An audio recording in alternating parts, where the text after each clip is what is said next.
Can you guess what we're going to talk about? I'm so excited.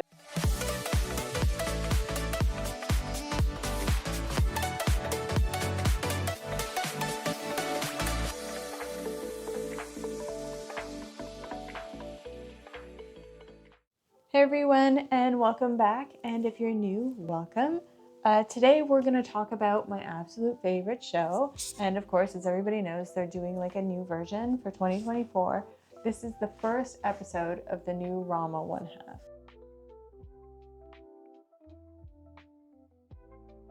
Okay, so yeah, even just like the beginning. So when the postman comes with his little like Best Buy deal and and he gets the card, Son gets the card, and it's like the childlike writing. It's really sweet. I love the art. It's so watercolor and a little bit of manga, like pop artish, with the highlighting. So like the tree in the front of the dojo behind the fence, the wall basically, has like the white highlighting. It makes it almost look like a cutout of a tree. Very sweet. I love that. And then it has like very lightly around the building, but not in the forefront, more in the background, which is neat because it gives like a flattening effect to the entire thing, which is very manga-y, of course. While watercolor can be flat, like the style, but it has a field of depth within trying to achieve the flatness because of the way the water moves. But anyhow, so like all that little bit in the art, really great. The theme. I love that the theme is like poppy and like dancey, and they hold on, let me get a sip. Pay homage to the original with like the running bit in it. Very cool. Same thing with like the Tai Chi-ish element. Very cool. What else? The fluidity with the bucket falling over and the significance, again, no spoilers here, of the characters who are in the bucket. Most of them is really neat. I like the part at the end with the window where like it's Ranma and Akane and they're just kind of like, and then all of a sudden everybody comes in and all the characters who are on each individual pane of window or behind it is significant to that character, whether a foe or a love interest, is very neat.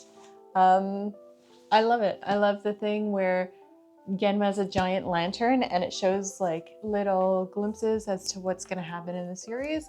Very, very cool. So what's really great is when they do the introduction of everybody through the show, they show glimpses of them, and the glimpses are really who they are as a character.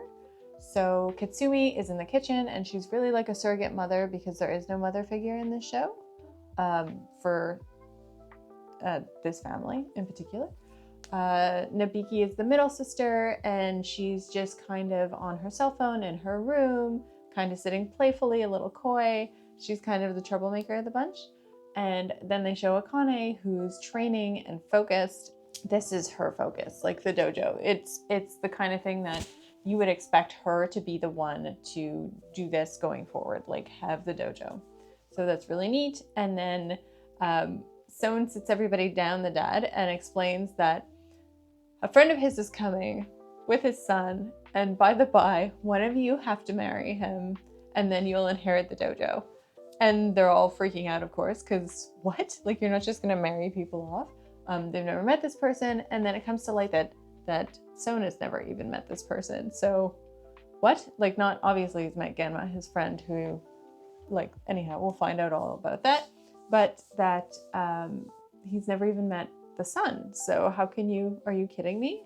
And the idea behind that is kind of nutso, you know what I mean? In the fighting scene with Genma and Ranma in the market, where you kind of meet them as the viewer for the first time, it's really neat. They use pointillism in the shadowing as you would in an old school comic strip or a manga or whatever, and the coloration to add extra dark depth and dark to like darker areas, and also at the same time it flattens it out, which works really good too to have that manga sort of feel. And it's also very cute that when they're fighting or whatever and Ranma gets the better of Genma, and it has the lettering over it, kind of like a poof or bam or whatever of a manga. And then he thinks he got the best of him, and then Genma ultimately wins. And then everybody in the street just sees a giant panda picking up this teenage girl, and they're not sure what to do. They don't really know what's going on, and like, really? What is going on? So the girl's being upset, completely understandable, and then all of a sudden you hear like noise coming out in the hallway, and they realize that Ranma is not a boy but a girl. And Son's sad about it, of course, because like, what about the dojo? What about this and that? And what? No, what? Why? So he very dramatically, like such a drama queen, takes to his futon and lies there, and the girls are around him in the kind of way that they would be if he was genuinely sick. And he's got like the big teardrop. It's very cute. See, like this kind of slapsticky silliness is what I really liked about the original. Also, Nabiki was quite brazen when they realized it was a girl, and she kind of went over and was like, boop, boop. I'm not saying that was okay to do back then, because it really wasn't, but it was much more acceptable than now. And please remember, the show is framed in the 80s, so some of the stuff you'll see is a little meh, I imagine, but it makes sense to a degree. So, like I was saying, Son's lying down and he's really sad, and Nabiki's like brazen again, and she's just like, well, nobody noticed it's not a boy with his giant rack. And it just, you can see the look on Rama's face is just like so humiliated, so uncomfortable by somebody drawing attention to your physicality as a woman. It makes people really, really uncomfortable. So it's really nice that they brought that in too. It's typical and great, and I love it. So then I guess with a sense of relief, Akane's like, oh, fantastic, like, let's be friends. And you see this warm side of her that typically you don't really see in the show. She's always on the defensive, not always, but most of the time because of situations. So it's nice to see internally her. So yeah. What you then see after is Ranma and Akane go to the dojo, and Akane asks, do you want to spar? Do you want to like, see what happens?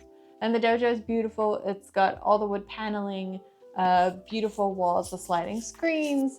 Like, it's really nice, and a big homey open area. And again, reminiscent of the other show. I really love what they did. It looks great. So they fight, or they spar rather, and Rama thinks that it's strange because for some reason it's effortless for him to fight her, and why would she leave herself open and that sort of thing. And he kind of like flips around her and like taps her after dodging her a whole bunch, and he won basically. And she's upset a little bit, and she knows that he trained in China, so maybe what was learned there was super fantastic. And then she turns around and she basically says that she's happy that he wasn't a guy, because if a guy beat her, that would be a problem. And this sounds very weird in the moment and sexist, but you find out later why a guy beating her in battle in a fight would be a problem for her. So in their sparring, I have to say it's really neat how beautiful the choreography is. It's choreographed really well, and the way they show like almost like a ghost-ish image of Rama because he's moving away so fluidly is really great to see. It's stunning. When Akane punches through the wall to get at Rama and still doesn't win the spar, that look on her face after is really well done. One thing about this version of the anime that has the original one beat, I know not everybody's going to agree with me, is the empty scenes are quite beautiful, almost in like a Miyazaki sort of way. Like you have the silliness of when Genma gets into the tub as a panda and it's hot and he's like, but you also have like the wind charm off of like the dojo, just beautifully tapping, and that calmness of it, and Akane practicing out in the yard, and the lighting, and even Nabiki walking by with her popsicle in the evening light. I loved the OVAs because of the art when I was young, and this is like, I'm just gonna watch this show over and over and over again, and it's gonna be all I'm gonna talk about. And people are gonna be so mad, but yeah, I love it. What can I say? And the stoic nature, the stoic nature of Son and Genma when they're clearly sitting together and Genma's explaining to Son what's the panda thing, what's the girl thing, and the two of them are sitting across from each other and crying. There's something really warm-hearted and nice to see, like the depth of their relationship, and it's something you will see as the show progresses. Weird mention. So, why are there no butt cracks? Cleavage, okay. Under boob, okay. Side boob, okay. Even like entire silhouette, okay. But like 2 glutes with skin and fat pushed together, not okay. I don't get it. It's so weird to like erase it. Like maybe strategically put a towel there or something. Yeah, I don't know. I mean, sorry, I'm like doing this. It's not good. It's probably a really annoying sound. I don't. Can somebody explain it to me? Like, what a choice. I mean, I understand like any of the photos that I'm going to show with any kind of nudity, I'm going to overly censor just in case. But Japan's so not nudity phobic. It's just not that kind of thing. Shinto is not about body, whatever. They even have this festival. I'm sure anybody who knows anything about Japan knows about the festival with the stuff. Google it. Male stuff on like things, and they're toting it around, and everybody, yeah. Anyhow, so they're not shy. So this is strange. Akane goes back to shower after their practice, right? And then her practicing after, or take a bath rather. And Ranma's already in there, and Ranma plus hot water equals male, right? So he had gone first. He's like thinking about how he's going to explain why he's a guy now and that sort of thing, because he wasn't there when Genma explained the whole thing to Son. And he goes to like one leg, get out of the tub, and like leg to us, not leg to the door. And Akane's standing there with like the tiniest towel over her, completely naked. And Ranma's just like red in the face, and Akane's just like stunned. And there's like a good, long, awkward pause that was perfectly executed. And then she closes the door, like the slider, and proceeds to freak out with all the squiggly lines and the noises, like the bim bam kind of thing. More just her yelling. Runs down the stairs, goes out into the yard, and grabs one of these beautiful, stunning pieces of the dojo out with like the pond and this and that. And it's like massive, made of stone, like huge, like there's no way she could actually lift it, kind of lift it, but out of sheer rage and anger, just like takes it, part of it falls off. She's like dragging it into the place. And Nabiki stops her, is like, what's going on? She's like, there's a pervert in the bathroom. So Nabiki's like, why didn't you just fight him? And basically she was in shock and she didn't know what to do. So that was just her reaction. I totally understand that rage. Totally rings true for me. I had a similar thing happen to me as of, I think like this last summer, where a lot of the change rooms at places are gender neutral. And I was trying on a bathing suit and somebody opened the curtain. So I was infuriated because there's supposed to be somebody watching, right? But like I understand the shock and then being like, and then the person went away, and then like the fury. So like honestly,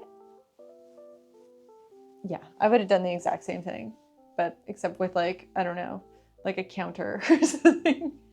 But yeah, anyhow, I totally get her. So they sit around the table and you find out that what happened was Genma and Ranma were on their trip in China, like they were talking about training.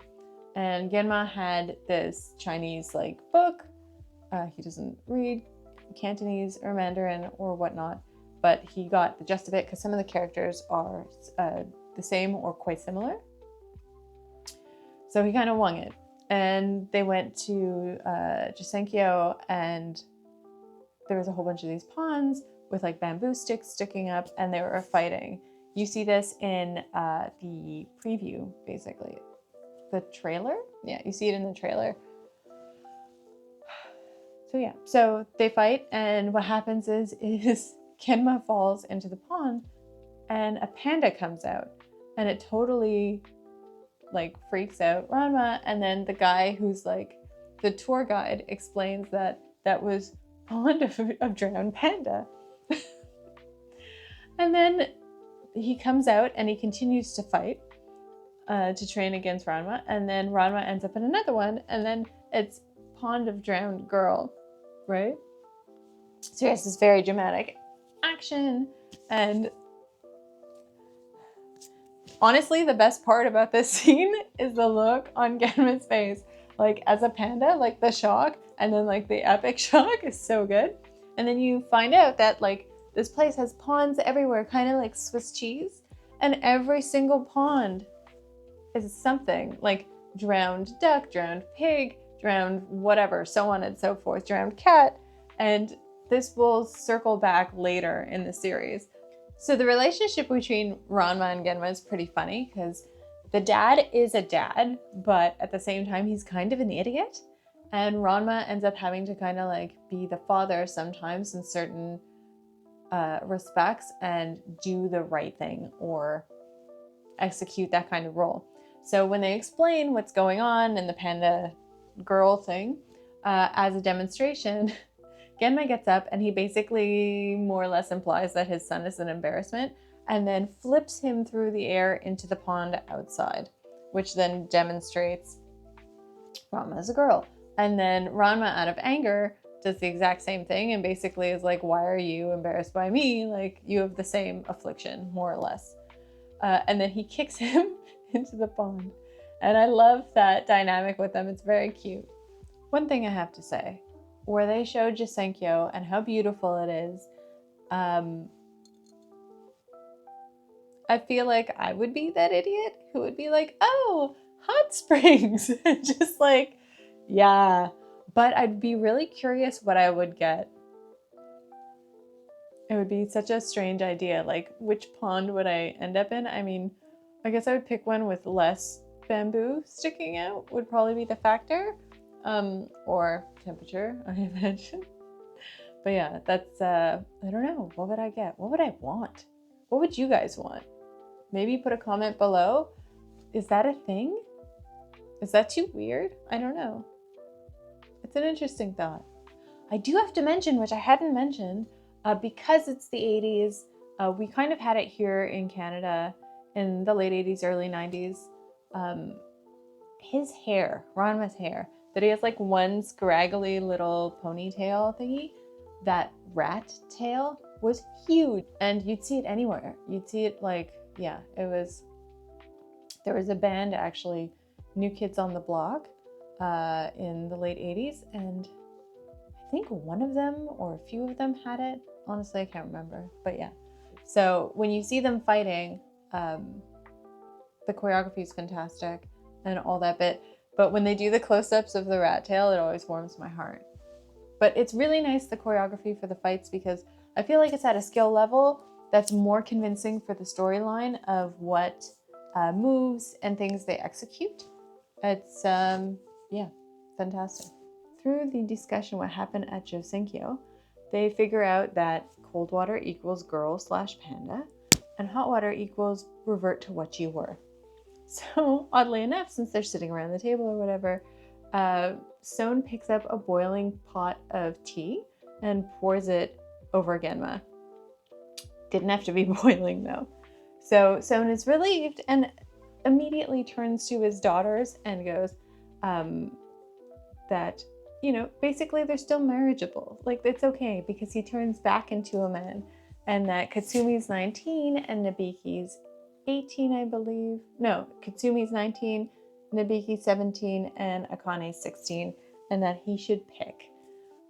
Which was so like, what? Like, the girls are just, and when they show the shots of the girls, they make them look all elegant with the flowers and all that around it. Like, look at how beautiful they are. But all the looks on their face are genuine stunned or astonishment. So it's very, very interesting shot and very cute. I really, really like it.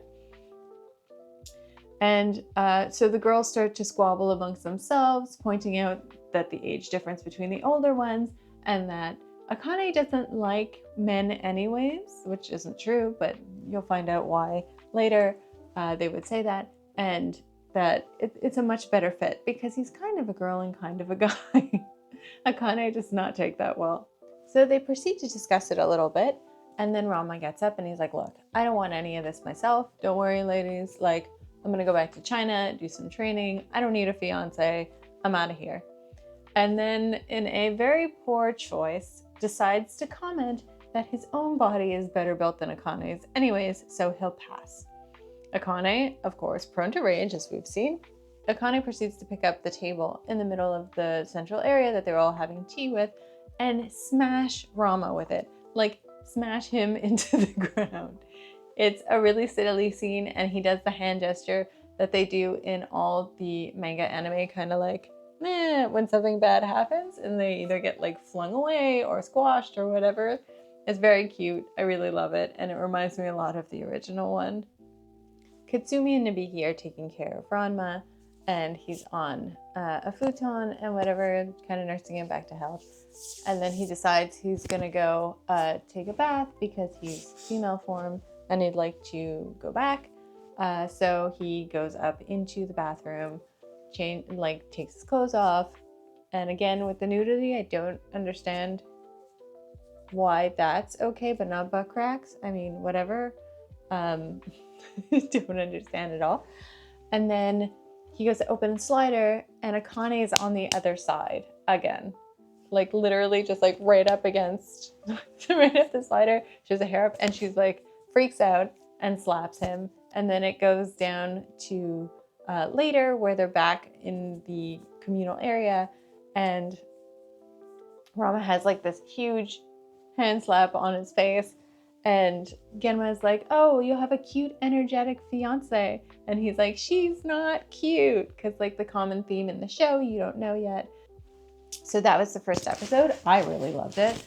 It's more or less, like I had said before, follows the exact same thing, almost take for take, with some nuances here and there. And obviously the art style is way different, completely different. More three-dimensional, like I had mentioned before, invokes all these things: watercolor, manga, pointillism, linear drawing, highlighting. It's really, really great. And I have no complaints. I did receive a comment on my last video that somebody said they didn't really like how the eyes are droopy.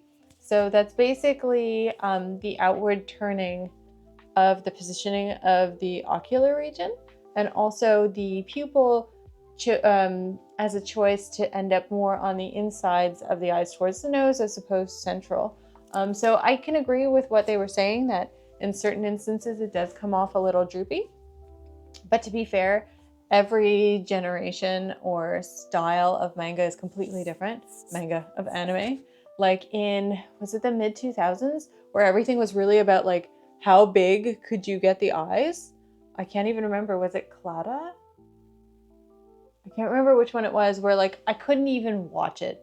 Like, it was so ridiculous that it was off-putting, and I don't feel that way at all about this. Again, this is just my own opinion. Oh, and seriously, can I get the property that they have there? Like, can someone leave it to me in a will when they're done with it? Like, the dojo is its own extra building on the side, and it's in the middle of Tokyo with all that beautiful green space and the ponds, and it's a beautiful historical building. Like, wow, seriously? Wow, no wonder it's like an 80s shot. That would be millions upon millions of dollars. But so I really liked the episode. I hope everybody else liked it too. I'm going to do a review of every episode and it's going to be great. Hopefully you guys are there to watch it. If you like this video, please comment, like, and subscribe. It helps with the algorithm. And as you can see here, I'm very new and everything helps.